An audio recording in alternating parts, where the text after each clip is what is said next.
The Seattle Kraken make their first splash in free agency. And yeah, it's a defenseman. So I'm pretty happy. Let's talk about that. And of course, go over our 2024 NHL Draft Class on today's episode of Locked On Kraken.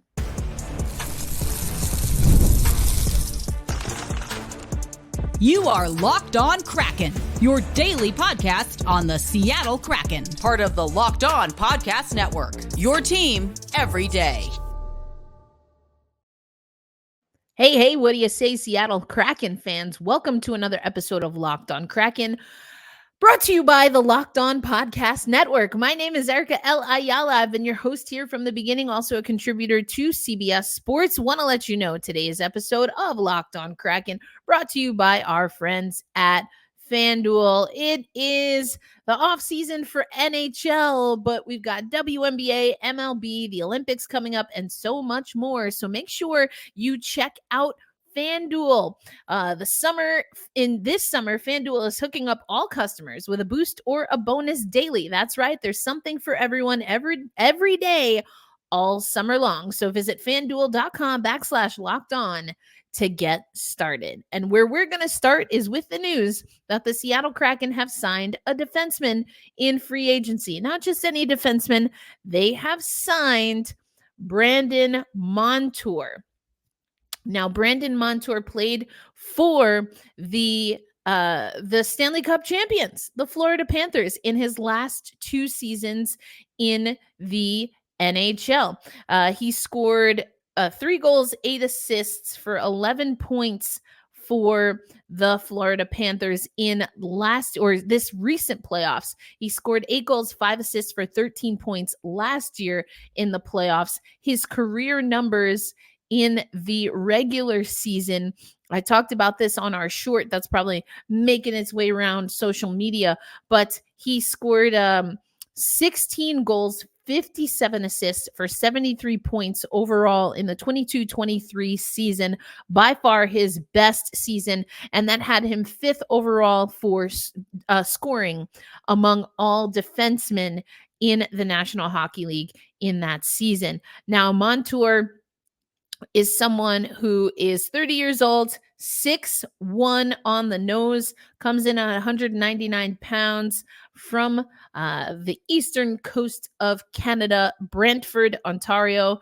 right-handed defenseman, picked in 2014, 55th overall by the Anaheim Ducks, and really started to come into his own when he got to the Florida Panthers. 73 points in the 2021-22 season. That was his best season since his sophomore season, where he had 32 points for the Ducks. I mentioned, of course, had 73 points last year. Now only played 66 games this year, so a little bit of a drop off there. Hopefully that's something that's not an issue.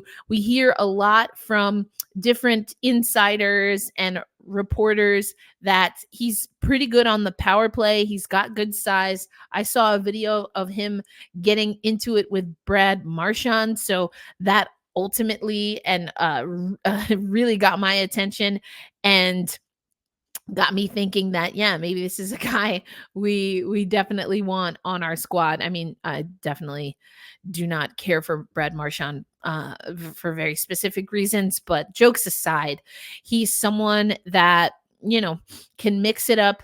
He's someone that obviously can score. If he can do and help us on the power play, that sounds great.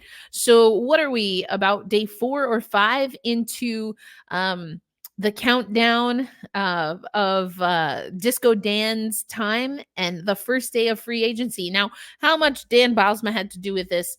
Likely little. This is coming from the front office. So some people not thrilled with the terms. The terms we have are 7-year contracts, $7.14 million AAV. That's per the press release that the Seattle Kraken sent over. He played for University of Massachusetts Amherst, total 20 points, 3 goals, 17 assists in 21 games, named to Hockey East All-Rookie Team, highest drafted player in program history. So that's pretty cool. 8 playoff assists were a career high. His 11 points ranked 5th among all defensemen in 24 postseason. That being, of course, with the Stanley Cup champions, the Florida Panthers. Brandon is a proven winner, and we are thrilled to have him joining our organization, said Seattle Kraken General Manager Ron Francis. We're looking forward to him making his Kraken debut in front of the best fans in the NHL. On its face, seems like a long-term. It looks like Montour and his family, they just welcomed a child, so maybe he wanted to settle in. Is this too long of a term? It could be, to be honest, when we look at some of the players that we have. So if we take a look at cap friendly, right now we have Vince Dunn through 27-28. We have Jamie Alexiak through 26-27.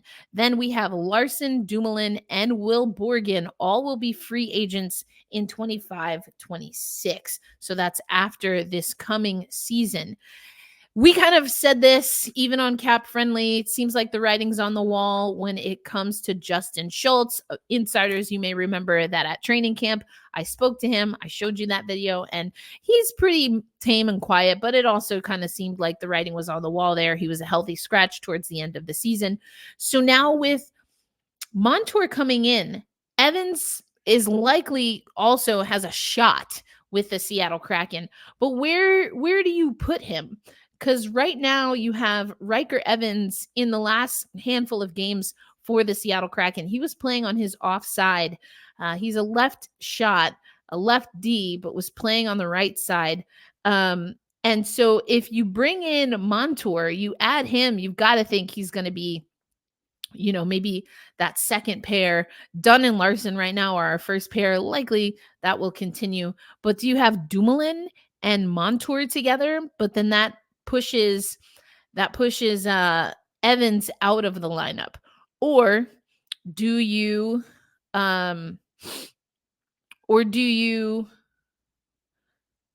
place Evans back on the left side, have him with Montour, and then Dumo is the odd man out? Some of that maybe we don't have the answer to just yet, whether that means there are more moves that the Seattle Kraken are going to make on the defensive side, and of course, whether Riker Evans shows that he's going to have a good training camp and makes the team. All of that to consider. And given the power play, we had the second power play unit all forwards. Vince Dunn on that first power play. Does Dunn come off that PP1? Does he go to PP2? Where does Montour fit in? And I think I want to try and get Armando Velez, who of course is the host of Locked On Florida Panthers. I want to get his take on Montour's game just to see if we can get a taste of what his game is, how it relates to the players and the style that the Kraken currently play. I mean, but for what it's worth, I think we all know the Kraken style of hockey definitely has to evolve. So we don't have all of the answers, but Brandon Montour, welcome to the Pacific Northwest. Welcome to Seattle. We look forward to getting to hear from you and get to know you a little bit better. But coming up next on Locked On Kraken, let's go over our draft class, and then you'll hear from our first round pick, Catton, as well as from Ron Francis regarding the draft.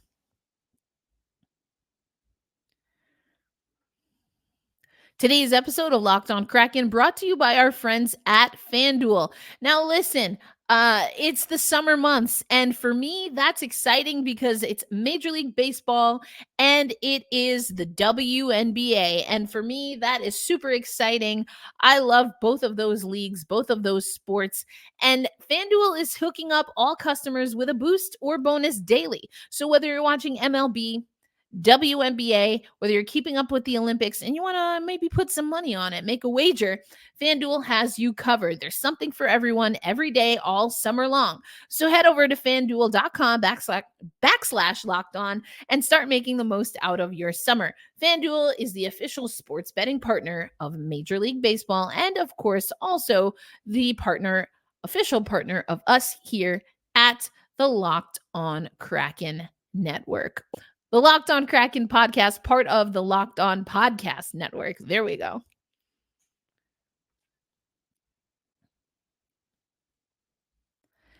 Thanks as always. Thanks as always for making Locked On Kraken a part of your daily destination. Erica Ayala here once again. We talked a little bit about Brandon Montour. Is he a good fit? Will he fit in with us? Now let's talk about the draft class 2024. We added some new players, lots of centermen, including Berkeley Catton. In the first round, we took another 2 centers and a defenseman, as well as a goaltender in the second round, or excuse me, two centers in the second round, a defenseman and a goalie in the third round, and a center, a forward, and a D later on in the draft. But Berkeley Catton, he is our number 1 pick in that 8 spot. So we didn't go with Bouillon, who I really liked. I think a lot of the experts liked, but Ron Francis, he addressed some of that a little bit, at least in his remarks. Let's hear from him, and then a little bit from Berkeley Catton from the draft. No, we really liked him. He's a gifted offensive player. He's got elite hockey sense, real good speed, high compete level, and he's got a skill set that he can score and make plays. So we think he's a very high-end offensive player, and we're excited to add him to the fold.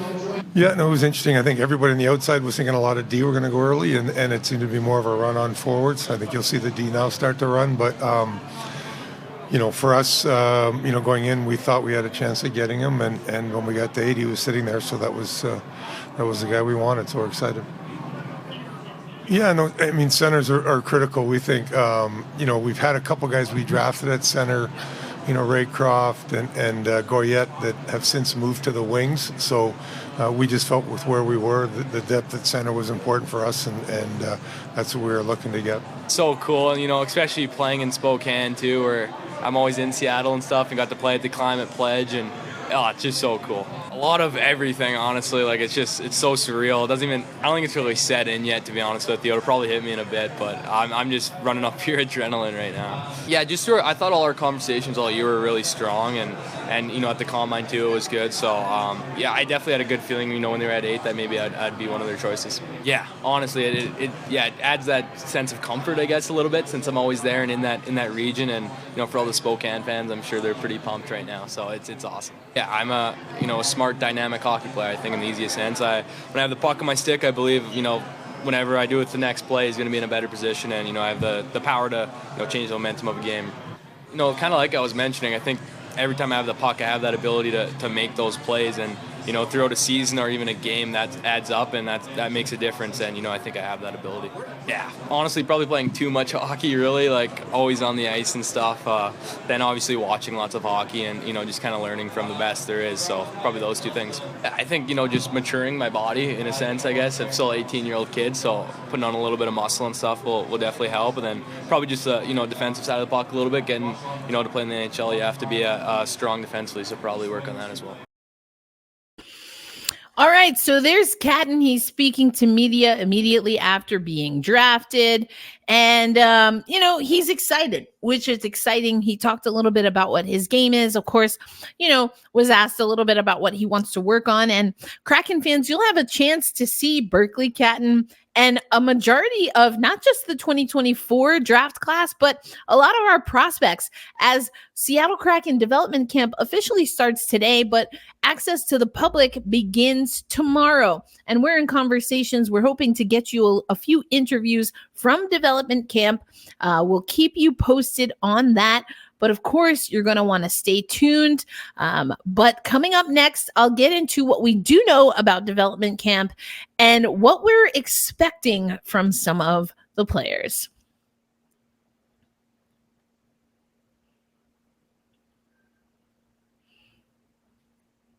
Thanks as always for making Locked On Kraken a part of your daily destination, where we bring you your team every day. Of course, part of the Locked On Podcast Network. Now, here's what we know about development camp. It's going to be the 3rd annual development camp for prospects and other invited players. We're expecting, Jagger Fergus to be there. We know that the Seattle Kraken and their most recent draft picks, the staff and the recent draft picks, they've already made their way. And so they are in Seattle, and are getting ready for development camp. Now, they'll have some things that they'll do today, July 1st, that will be just kind of, in-house. And then everything will open up to the public beginning tomorrow. And so the schedule for the development camp is as follows. Tuesday, July 2nd, that's tomorrow. Doors will open at 9:30 a.m. Pacific time for group training the group training sessions that start at 9:45, 11 a.m., and 11:30. There's a private event for season ticket holders on Wednesday. And then on Friday is the Stuckey Cup. The second annual Stuckey Cup is a 5-on-5 scrimmage named for James Stuckey, the Seattle Kraken equipment assistant. Following the scrimmage, the Kraken will host a barbecue in the park. I got to go to the one at training camp, which was pretty cool. On the south side of the Iceplex, barbecue is open to the first 400 fans. Now, a few things also that I want to mention before we close out today's show. Obviously, the big signing for the Seattle Kraken was Brandon Montour, and we talked about that in the first segment. But the Seattle Kraken also made some other moves that are worth mentioning. One is that Kyler Yamamoto not offered any kind of qualifying offer. He wasn't offered an extension. And so he is likely moving on. No Kyler Yamamoto. Already mentioned, it's looking like Justin Schultz is also moving on. Tomas Tatar likely moving on. We'll have to see how everything goes down.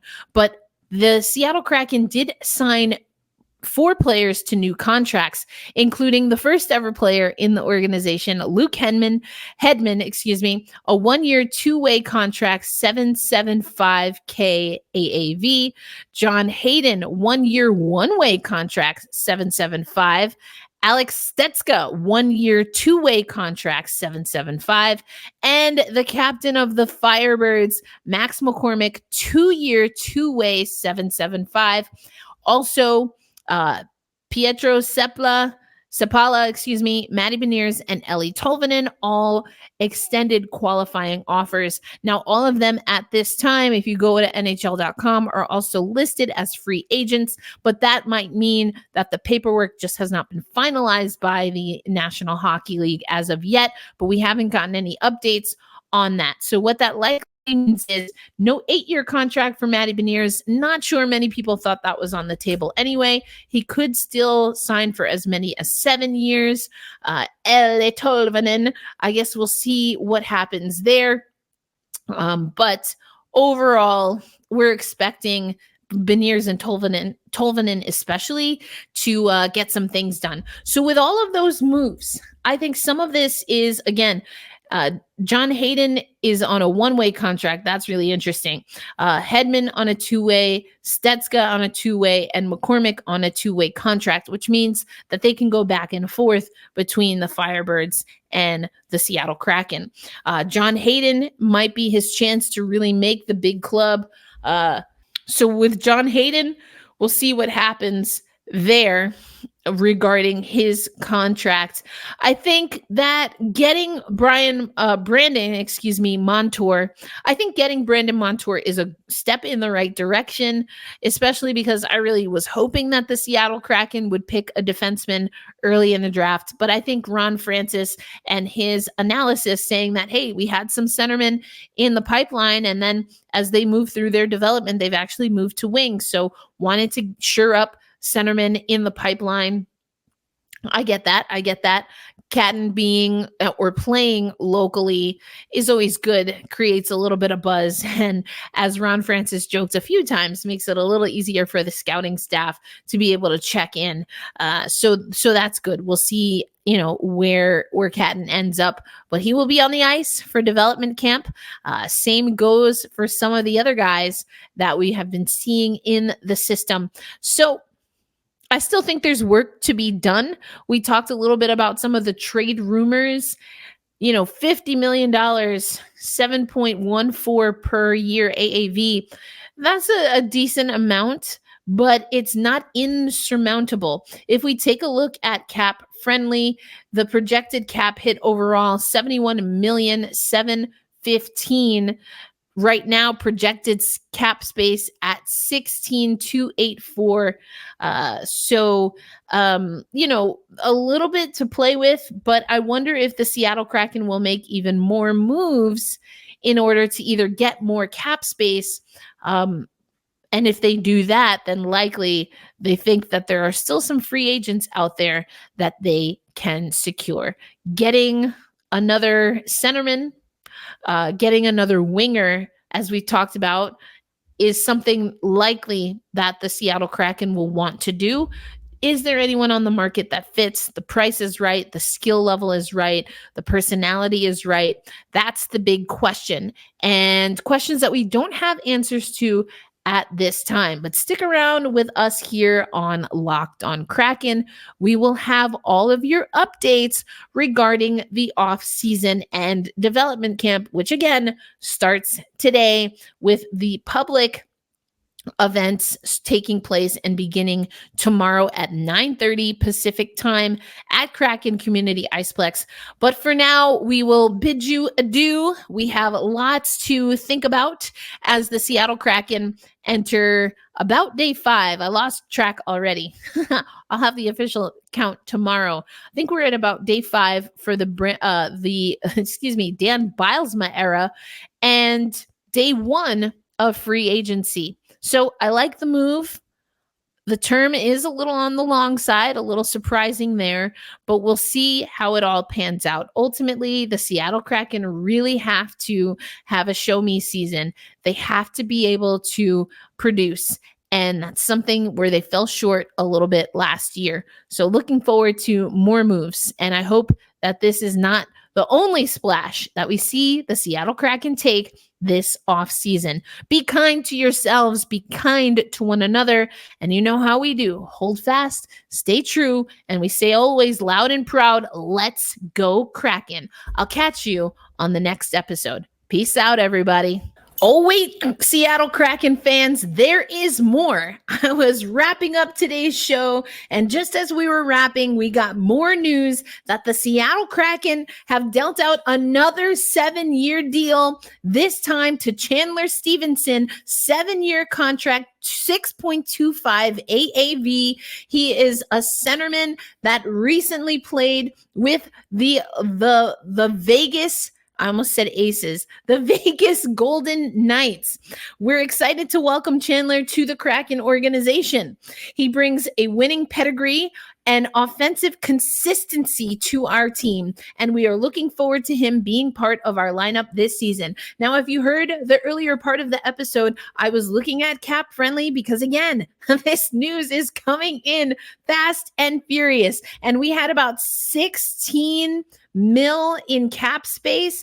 And now I believe I saw Emerald City Hockey tweet this, that with this hit now, the cap space that we have closer to about 6 million. So that is likely meaning, and again, Emerald City Hockey said this, I had already said it earlier, more likely than not, the Seattle Kraken are going to make some moves. And you know what? I think this is a good thing.